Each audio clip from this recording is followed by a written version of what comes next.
And good day, ladies and gentlemen. Derek Lane, your host for the Fast Lane Podcast for Success. Thanks so much for joining me. Once again, I appreciate it. Appreciate all the listenership and the people that are joining me from all different venues, Spotify, iHeart, iTunes, YouTube. The list goes on and on. Thanks so much. I appreciate you. Hey, stay busy. Let's talk about staying busy. Why stay busy? Understanding that if you're busy, you're not idle, which means you're doing something, you're accomplishing something, you're getting something done. So staying busy is paramount to your success. Now, that does not mean that you have to run on empty all the time. You're exhausted and you're not enjoying what you're doing. When I mean stay busy, I mean be engaged. Be engaged in what you're doing. Allow yourself to be calculated. Allow yourself to strategize your day, your week, your month, your year, and the things that you want to achieve, the things that you want to accomplish. By having an itinerary and an agenda, you will see that you will get things done and half the time that it would normally take you, maybe even a quarter of the time that it would normally take you, if you just set out to have an itinerary and stay busy on that itinerary. And I've always been an advocate, and I know that you've heard this from me from time and time again, about how that pencil to paper, I think that's very important to make sure that you're writing it out. Even more so than just, typing it out on your computer and printing it out, because there's something that happens when you've got a pen in your hand and you're writing. There's something more creative. There's something that the subconscious understands and appreciates and goes to work on, versus just writing. Because when you type it out and you look at it, it could be someone else that said that or wrote that. Your brain doesn't really get that you wrote it unless you write it.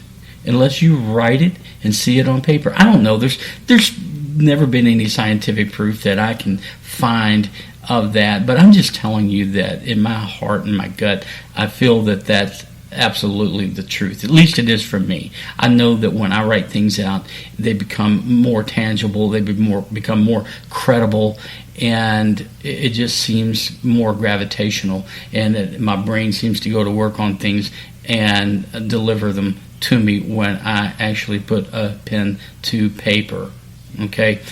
Also, I know I've talked in the past about writing down or at least recording your ideas and your thoughts. Have you ever been driving and you're just driving down the road and your mind is kind of you're thinking about your tasks and what you've got to do and the things that you need to accomplish today, and then you start getting things. Oh yeah. Oh, I hope I can remember that.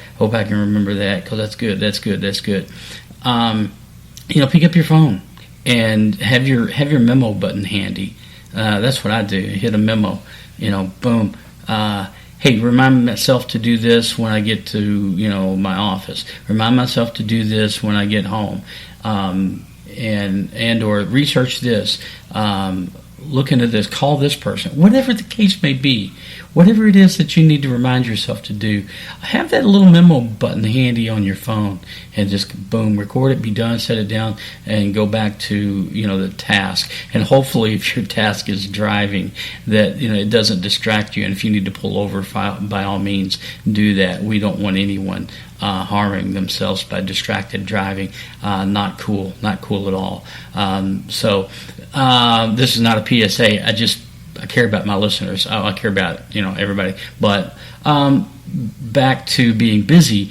Being busy promotes your ideas and encourages your mind to think a little bit more, to be a little bit more creative, to draw more thought process from the external elements in the world, from the ethosphere, as Emerson would state, that our creative process comes from. Now, being busy and keeping it written down means that you should probably tackle these things from a standpoint of view that it's small chunks, that lead to big ideas and big building blocks. That's what we're striving for here. When you list on your paper that you're got today's agenda, I would strongly encourage you to put at the top of it 4. In other words, what are these tasks leading to for the end of the day, for the day? The goal, what is it that you're trying to achieve for today? By doing these to-do things, the task list, will it get the overall goal of the day done?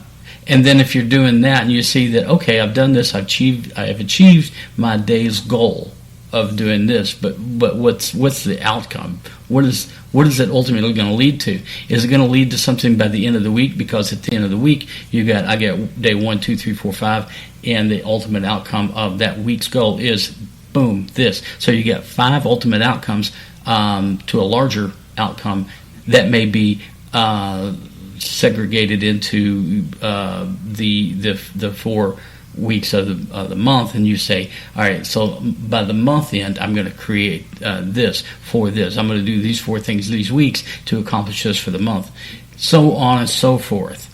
So you see how that plan works. So you're taking little bitty chunks, little bitty nibbles at your goal, your overall goal, and you're making it happen. 1 step at a time, 1 day at a time, 1 hour at a time, whatever the case may be. But this is how you get things done in bank. Staying busy, being engaged into what you're doing every day only allows you to do that. And then once you see that you're being engaged and you're staying on task and the creativity starts to flow, it becomes easier. One of the hardest things to do is to get motivated from a dead stop. When you're just sitting there and you're like, I don't know what to do next. I'm just, well, do something. Do something and the rest will flow. That's why I say it's a lot easier when you put pen to paper, spend 5-10 minutes just writing it out on paper and saying, okay, here's my goal, here's my agenda for the day, here's what I'm going to get accomplished, and start with the biggest thing first, the biggest hurdle. Start there. That's where you start. It's the analogy, eat the frog. If your job's to eat a frog, eat that frog first thing in the morning, make it go away. It's done. If your job's to eat 2 frogs, make sure that you eat the biggest one first. You make that go away. So, eat the frog. Get the biggest thing done first off, and move it out of your way so you can accomplish everything from there out is a lot easier. So you can move toward that end-of-day result, and it's all accomplished, which helps you move to that end of week, end of month, so on and so forth. And then you look back and you start to see that how much you've accomplished in such a short period of time that didn't seem possible or even plausible that you could do. Yet, here you are. And one of the things that you want to guard against is burnout, being mentally exhausted. I encourage everybody to take, when you start to feel that, go take a break, relax.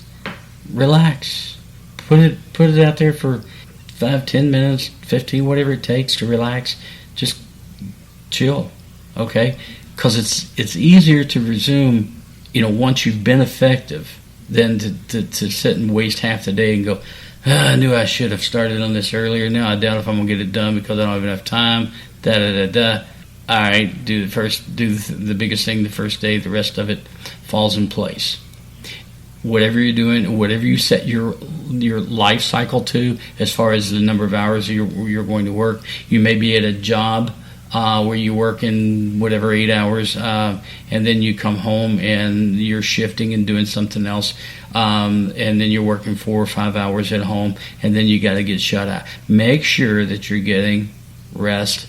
Make sure you give yourself some downtime somewhere. It's important because when you crash and burn, you tend to give it all up and just to say, to heck with it all. And then you're back to doing the bare minimum. You're not putting any thought into anything but just getting by. That's not you. You don't just get by.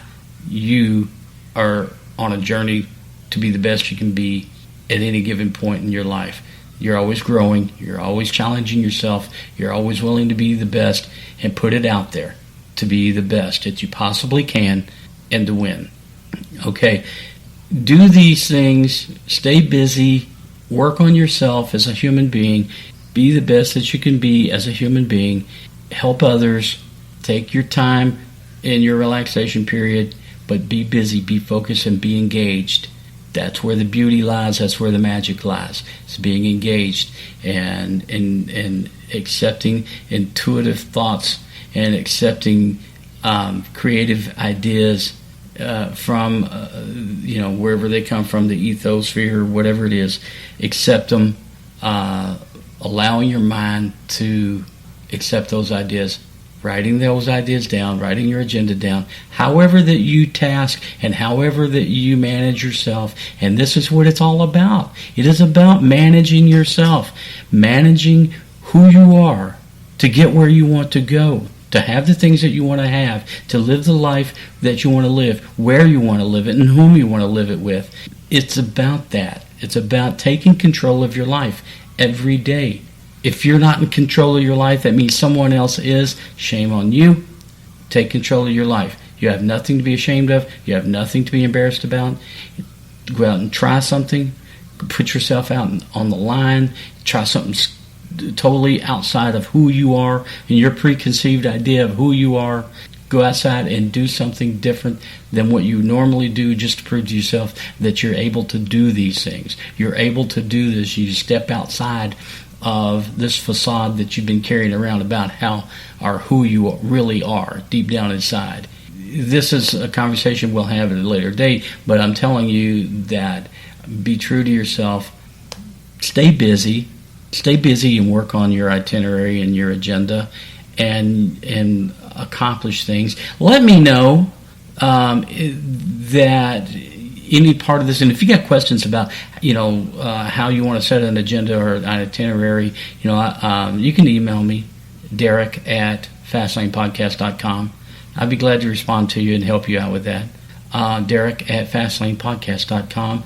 I really appreciate your time listening to the podcast, and all of the folks out there that listen to me on a regular basis. Thank you guys. I really, really appreciate it. And from the far reaches of the globe, it's really cool and interesting to know that I've got folks that listen to this show on a regular basis from around the world, far stretches of the world, and sometimes countries that I can't even pronounce, but that's really cool, and I appreciate you guys so much. And I'm going to leave it with that. Guys, thank you so much, and have a beautiful, beautiful day and week.